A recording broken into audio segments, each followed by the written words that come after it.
Moltes gràcies per obrir les seues cases i deixar-me compartir un moment del seu temps. Desitge sincerament que estiguen bé i que en aquestes dates es troben en companyia d'aquelles persones que volen. Soc conscient que són moltes persones que passen per serioses dificultats, que són moltes les persones que no troben treball i els costa arribar a fi de mes. Famílies que han perdut l'esperança i senten el fred de la soledat. A totes elles vull adreçar-me les meves primeres paraules, paraules d'ànim i de suport. La Generalitat respon a una societat solidària i treballa per ajudar-los, perquè ningú entre nosaltres es queda al marge. Valencianes i valencians, em dirigisc a vostès amb responsabilitat i humilitat des del Palau de la Generalitat, des del cor institucional de la Comunitat Valenciana, en este despatx que tinc l'immens honor d'ocupar durant aquests 3 anys. Enguany coincideix el 600 aniversari de la Generalitat amb la celebració dels 40 anys de la nostra Constitució. 600 anys d'arrels profundes, 40 anys de democràcia. M'agradaria subratllar el simbolisme d'esta coincidència.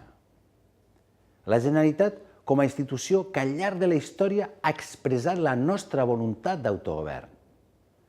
La Constitució, com a acord per a la convivència, que ha propiciat una societat moderna, il·lustrada, compromesa amb els valors de la llibertat, la igualtat i el pluralisme polític.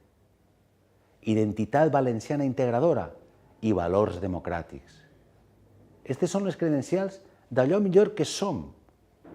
Amb aquesta força compartida hem recuperat el respecte d'Espanya i el respecte per nosaltres mateixos.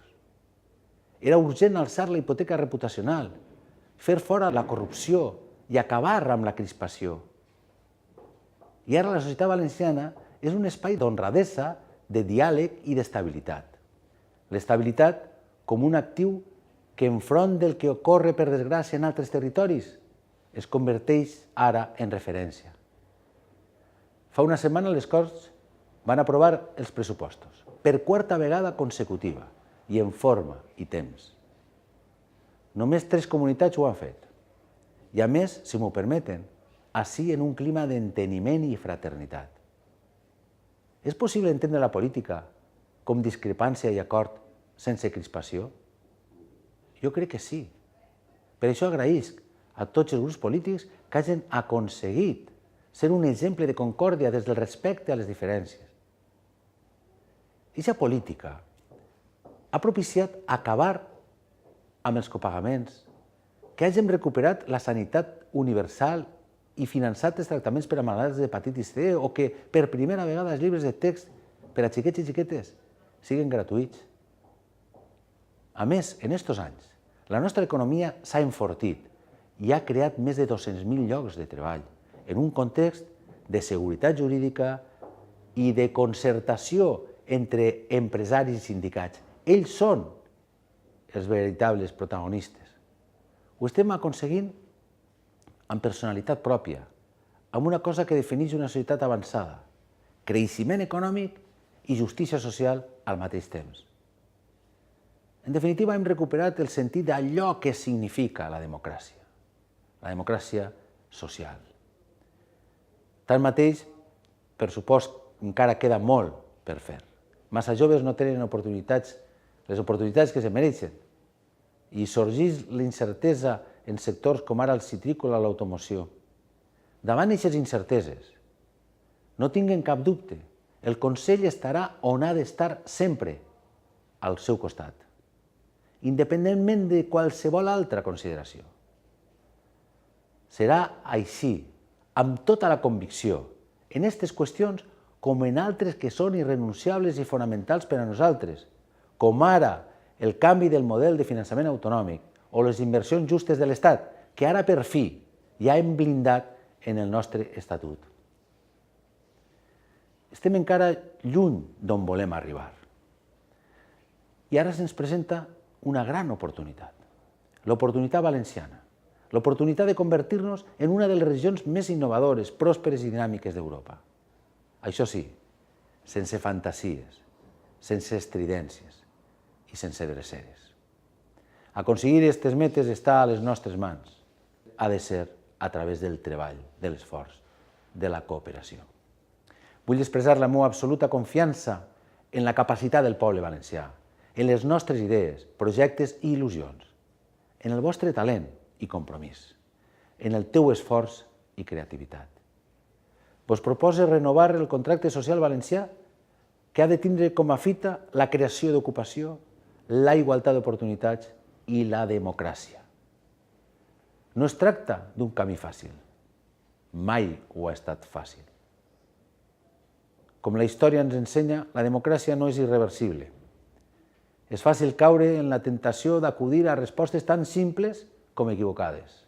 Respostes que menyspreuen la nostra autonomia política o menyspreen el feminisme.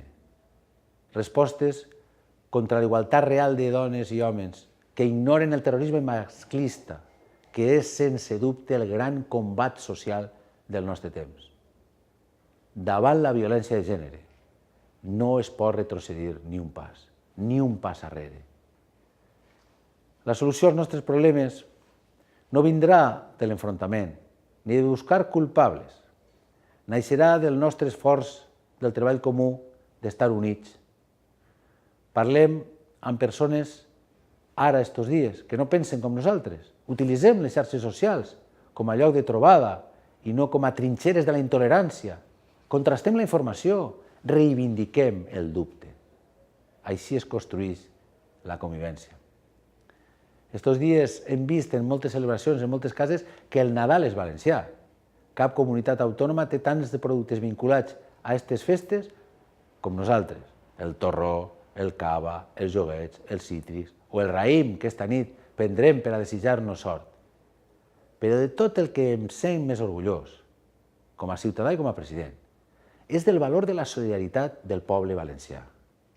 Especialment d'aquella solidaritat que naix de gent anònima, que no busca cap benefici personal i que cada dia més fa més gran l'ànima de la nostra terra. Ho hem vist en moltes ocasions, com en l'Aquarius, i ara ho hem tornat a veure amb la tripulació del pesquer Nuestra Madre de Loreto de Santa Pola. Ells ens representen i són els millors ambaixadors del poble valencià. Són exemple de llegat de la nostra gent de Castelló, de València, d'Alacant, de les persones que tots els dies, avui i ara, s'alcen a treballar per a tirar endavant a les seves famílies, per a donar-los un futur millor. Eixe és el camí. Valencianes i valencians, 2019 serà un any decisiu. En el marc d'estabilitat que hem construït, ara sumem empatia, sumem esperança, sumem amor a aquests valors, al valor de la llibertat, de la igualtat, del respecte als altres. Deia Miguel Hernández, basta mirar porque se cubre de verdad la mirada. Si mirem les coses com són, si mirem el que hem aconseguit, si mirem el que podem aconseguir, estem en condicions de fer una societat en la qual els nostres fills i filles, els nets i les netes, els nostres estimats, podran decidir el seu propi projecte de vida. Un futur amb les màximes ràfegues de felicitat. Aquest és el meu desig. El desig per a vostès, per a cada una de vosaltres, per a tu. Feliç any 2019 i moltes gràcies.